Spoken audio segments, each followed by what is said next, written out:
সুপ্রিয় শিক্ষার্থী বন্ধুরা, কেমন আছো তোমরা সবাই? আজকের এই ভিডিওতে তোমাদের সকলকে স্বাগতম। বিশদ আয় বিবরণী আমাদের এই যে আর্থিক বিবরণী প্রস্তুতের যে প্রথম ধাপটি বা প্রথম স্টেপটি, সেটিকে কিন্তু আমরা বলছি বিশদ আয় বিবরণী। ইংরেজিতে বলা হচ্ছে এটিকে ইনকাম স্টেটমেন্ট। অনেক ক্ষেত্রে বলা হয়ে থাকে কম্প্রিহেন্সিভ ইনকাম স্টেটমেন্ট, সেগুলো হয়তো বা তোমরা উপরের ক্লাসে গেলেই বুঝবে। সো বিশদ আয় বিবরণী প্রস্তুতের সবচেয়ে বহুল প্রচলিত বা সবচেয়ে বহুল অনুসৃত যেই পদ্ধতিটি, সেটি হচ্ছে বহু ধাপ বিশিষ্ট বিশদ আয় বিবরণী। সো এখানে আমরা কি করে জানো? এখানে আমরা ব্যয়গুলোকে ক্লাসিফাই করি, এখানে আমরা আয়গুলোকেও ক্লাসিফাই করি, ব্যয়গুলোকেও ক্লাসিফাই করি। এই ক্লাসিফিকেশনের মাধ্যমে আলটিমেটলি আমরা কি করি? নিট মুনাফা প্রস্তুত করি।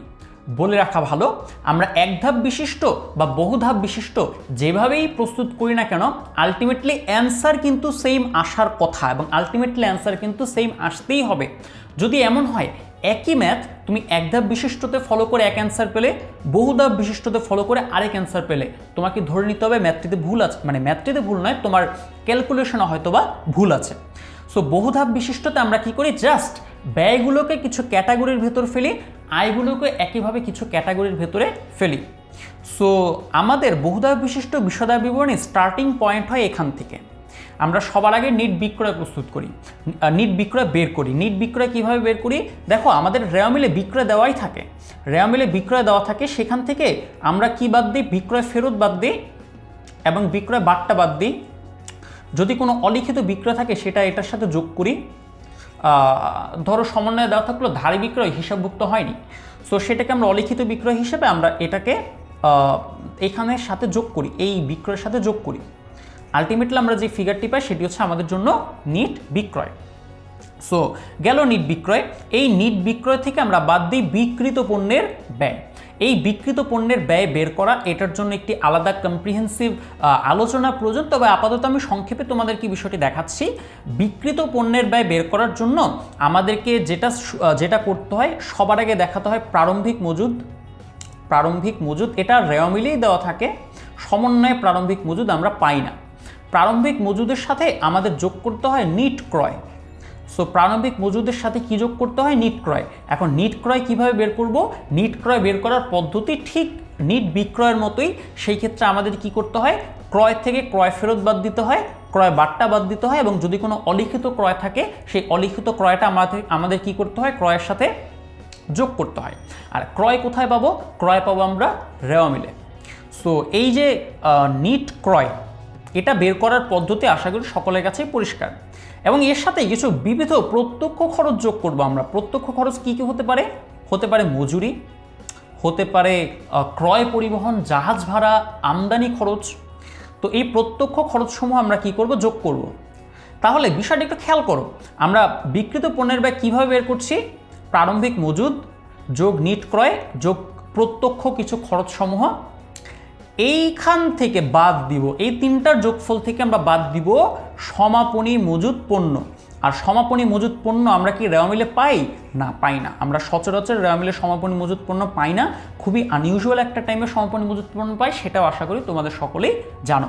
কখন? যদি সমন্বিত ক্রয় থাকে রেওয়া মিলে। যাই হোক, সমাপনী মজুদ পণ্য এটা আমরা সমন্বয় পাবো। এই সমাপনী মজুদ পণ্য আমাদের কি করতে হবে? এই তিনটা যোগফল থেকে আমাদেরকে বাদ দিতে হবে। বাদ দেওয়ার পর আমরা পাবো বিক্রিত পণ্যের ব্যয়। তাহলে আবার তোমাদেরকে বিষয়টা বুঝিয়ে বলি। সবার আগে আমাদের নিট বিক্রয় বের করতে হবে। নিট বিক্রয়ের ফর্মুলা এখানে অলরেডি আমি বলেছি। এখান থেকে আমাদের বাদ দিতে হবে কি? বিক্রিত পণ্যের ব্যয়। তো এই নিট বিক্রয় থেকে যদি আমরা বিক্রিত পণ্যের ব্যয় বাদ দিই, তাহলে আমরা কি পাবো শিক্ষার্থী বন্ধুরা? আমরা পাবো মোট লাভ। মোট লাভ থেকে আমরা কিছু পরিচালন খরচ বা অপারেটিং এক্সপেন্স বাদ দিই। ইংরেজিতে সংক্ষেপে অনেকে ওপেক্স বলে থাকে, অপারেটিং এক্সপেন্স। যাই হোক, আমি তোমাদের বোঝার সুবিধার্থে তোমাদেরকে পরিচালন খরচে বলছি। এখানে পরিচালন খরচের আন্ডারে অনেকগুলো আইটেম হতে পারে। আমি এটা খুবই সংক্ষিপ্ত একটি ফরম্যাট তোমাদেরকে দেখাচ্ছি, এটাকে আরও বিস্তারিতভাবে ব্যাখ্যা করা সম্ভব।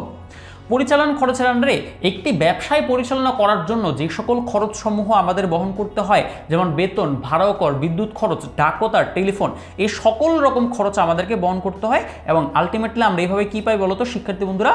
আমরা পাই পরিচালন মুনাফা। এই পরিচালন খরচকে যদি আমরা মোট লাভ থেকে বাদ দিই, এই মোট লাভ থেকে যদি আমরা অ্যাকচুয়ালি পরিচালন খরচকে বাদ দিই, তাহলে আমরা যেটা পাবো সেটাকে আমরা কি বলছি শিক্ষার্থী বন্ধুরা? পরিচালন মুনাফা। এটার আরেকটি নাম হতে পারে সুদ ও করপূর্ব মুনাফা, ইংরেজিতে এটাকে ইবিআইটি নামেও আখ্যায়িত করা হয়ে থাকে। ইবিআইটি বা অনেকে অন্যান্য কিছু নামে আখ্যায়িত করে থাকেন, যাই হোক এটাকে ইবিআইটি বা সুদ ও করপূর্ব মুনাফা বলা যেতে পারে। তবে এখানেও কিছু কমপ্লেক্স আছে যেগুলো হয়তো বা অন্যান্য ভিডিওতে আলোচনা করার মতো বিষয়। যাই হোক, ইবিআইটি জাস্ট একটি সিম্বল। পরিচালন মুনাফা কিভাবে পেলাম তাহলে? মোট লাভ থেকে আমরা পরিচালন খরচগুলো বাদ দিয়ে, এখন এর সাথে কিছু অপরিচালন আয় যোগ করব, কিছু অপরিচালন ব্যয় বাদ দিব। তো এই অপরিচালন আয় ব্যয়গুলো কি শিক্ষার্থী বন্ধুরা? অপরিচালন আয় ব্যয়গুলো হলো আমাদের ব্যবসায়ের পরিচালনার সাথে সম্পর্কিত নয়, তবে এরপরও এই বিষয়গুলো অ্যাকচুয়ালি গুরুত্বপূর্ণ। যেমন ব্যাংকের সুদ, ব্যাংক সুদ প্রাপ্তি বা ব্যাংকের চার্জ। সো এগুলো কিন্তু আসলে ব্যবসায় রান করার সাথে রিলেটেড না, বাট স্টিল এগুলো কিন্তু একটি ব্যয় বা একটি আয়। সো এই অপরিচালন আয় এবং অপরিচালন ব্যয় আমরা কি করব? এই পরিচালন মুনাফার সাথে অ্যাডজাস্ট করব। অপরিচালন আয়গুলোকে যোগ করব, অপরিচালন ব্যয়গুলোকে বাদ দিব। কোনটির সাথে? এই পরিচালন মুনাফার সাথে। এইভাবে করলে আলটিমেটলি আমরা যে ফিগারটি পাবো সেটাকে আমরা বলছি শিক্ষার্থী বন্ধুরা নিট মুনাফা। তাহলে নিট মুনাফা পাওয়ার জন্য আমাদেরকে কিন্তু এই স্টেপগুলো ফলো করে আসতে হচ্ছে। আমাদেরকে শুরু করতে হচ্ছে কোথা থেকে? নিট বিক্রয় থেকে। নিট বিক্রয় থেকে শুরু করে আমাদেরকে কোথায় আসতে হচ্ছে? নিট মুনাফায়। মাঝখানে রয়ে গেল কি? বিক্রিত পণ্যের ব্যয়, পরিচালন খরচ, অপরিচালন আয়, অপরিচালন ব্যয়। তো এই বিষয়গুলো আমাদের বোঝা, আমাদের জানা খুবই জরুরি। আশা করছি সকলে এই বিষয়গুলো বুঝেছো। আজকের এই ভিডিওতে এই পর্যন্তই। নেক্সট ভিডিওগুলোতে আমরা অন্য কোনো একটা টপিক নিয়ে আরো বিস্তারিত কথা বলার চেষ্টা করব। Stay tuned with Robi 10 minute school and never stop learning.